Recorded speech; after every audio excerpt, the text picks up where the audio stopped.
An American hero from New Orleans is finally coming home. Yeah, the young sailor was among those killed during the Japanese attack on Pearl Harbor in 1941.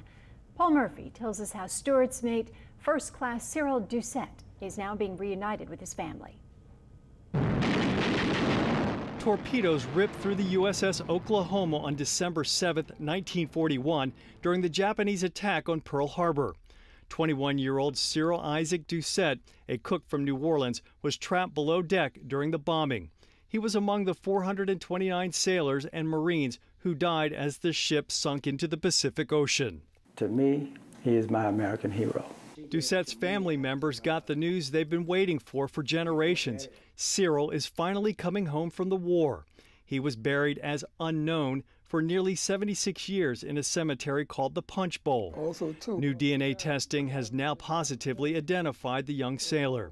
Glenn Doucette showed us his uncle's military medals and photographs. I'm looking at this picture, and he's looking like he's very determined, he's confident, and he's proud. He's a proud man to be in this Navy.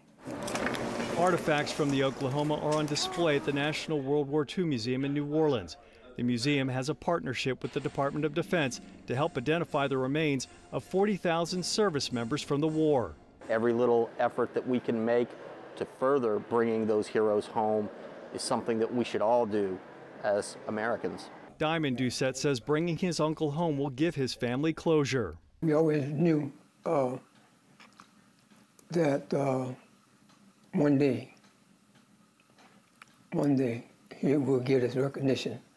Stewart's mate, First Class Cyril Doucette, will now be buried with full military honors on November 9th at the Southeast Louisiana Veterans Cemetery in Slidell.